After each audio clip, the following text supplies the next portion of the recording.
Hi, welcome to Mr. and Mrs. Social Studies. I'm Jake. I'm Sarah. And today we're going to give you 5 tips to begin your school year. And while there are many more tips than just these 5 that you can follow, we've carefully curated only the best 5 that we think are going to make a difference to you. I feel like you're making fun of me while you do this. No, I'm just a salesman. Oh. So, well, we're not selling anything, we're selling 5 tips. but they're free. Pay $1 to hear the first Don't tip. stop. Tip number 1 to help your school year get off on the right foot. Prepare names. Simply because if you don't know anybody's names, it's going to be one awkward year. So in all seriousness though, prepping names and knowing names and all that is pretty important to like getting off to a good start, because they say, I don't know who they is, but when you hear your name being said, it's supposed to like send off some kind of like crazy reaction in your brain because you like love being acknowledged.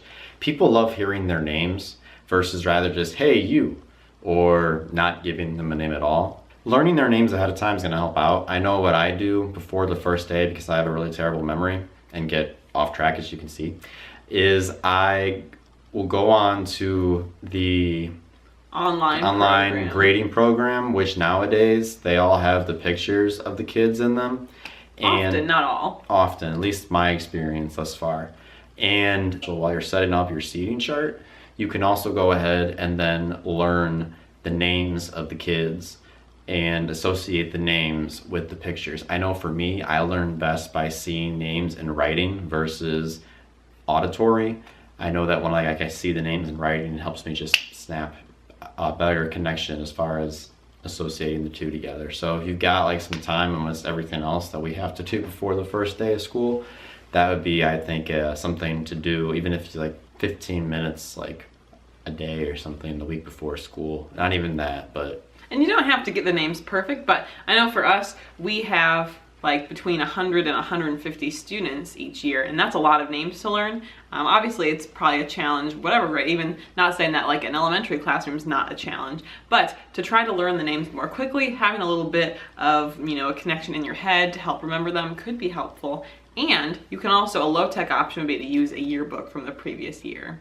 Yeah, so either way, I mean, it's just something to help you feel more comfortable, because I know for me, like the first day, even though you've done it enough, it still is always kind of unpredictable because you're meeting a bunch of people for the first time. The next tip is to collect some student data, specifically a student interest inventory. Now, I'll put a link below to the one that I've used for the past several years, but basically, and Jake has used it as well.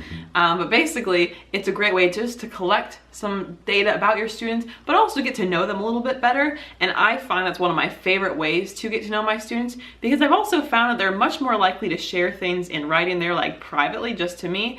And sometimes it can be really helpful to know like what else is going on at home right away that you might not otherwise find out for several months. It can also help me see what my students' interests are, what their skills are, as well as just kind of knowing what are some popular types of music or entertainment or athletes that are their favorites. So sometimes I can kind of personalize things to make it a little bit more fun and help connect to their interests. Yeah, if it's applicable, it's good to share that and some of that information with, if you're on like I know middle school, we're on like teams with other teachers. It's good to pass that along if there's something concerning that other teachers need to know, or even some of the fun stuff. But I always think it's hilarious is like I look at them like at the end of each year, like after the school year is over, and I mean they mean a lot more once you actually, the kids really well, and then you kind of look at what they wrote down, like I can see that, or man, they've changed a lot. I don't see them answering the same way anymore. So it's fun that way too. So tip number 3 is to plan out everything that you're going to need for the first week. So what you want to do with this basically is just you want to prepare so that way there's a lot of other crazy things that can happen the first week of school. So just having yourself prepare as best as you can help you better deal with the unpreparedness of everybody else. You want to have yourself ready to go so that way you're more free to be helping students and all of their needs, I guess we'll say, their many needs, especially those first couple days while they're trying to to learn the routine. If you can set a good routine for yourself, you're going to set a good routine for them, and it's going to help everyone, and everyone will appreciate it. And that includes like a first day activity, having your syllabus ready to go, maybe a couple first lessons or activities. Kind of a loose plan there will really help. You can even incorporate that student inventory as part of your first week. There you go. Assign their first bit of homework for the year if you don't have time in Student class. growth. There's a lot of activity. There is. Also, another tip is to make some parent contact. Now, it is a different setup if you are an elementary teacher versus a secondary teacher, and I can only speak from experience as like a secondary teacher. I really like collecting parent emails and then sending out a periodic little newsletter about what's going on with our class. So I can send these emails out anytime there's something big coming up. So for example, if there is a big project due or a big test coming up, I might use it there. I might talk about something that we just did that was really exciting and send that out to the parents. So I find that this is a really helpful tool, and parents have told me that they really enjoy getting these emails, especially at the secondary level. It's not really as common to get as much contact with the teacher just because there are more students, so that can make it more difficult.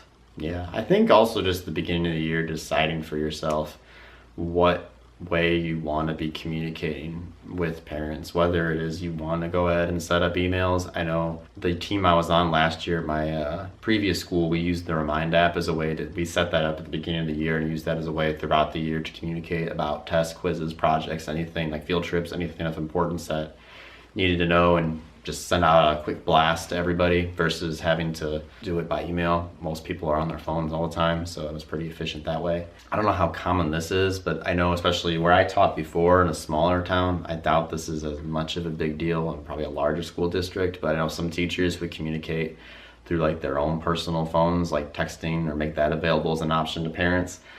Yeah, I didn't do that, but just deciding that for yourself, how your Set boundaries. how your communication is going to be. I'm way more of a private person. I don't like dealing with that kind of stuff unless it's like on like school email or whatnot. So, but I mean, everybody does it differently, so you got to decide what's best for you. Absolutely. Final tip is embrace the awkward and have fun. We've all been through, or maybe you haven't been through your first day of school yet as a teacher, but there's going to be some awkwardness that's going to be in there. I mean, It's a learning curve. You don't know, most likely, unless you're repeating with like you moved up to a different grade level, or if you were in a smaller school like Sarah used to be in, where she taught the same kids for like 3-4 years.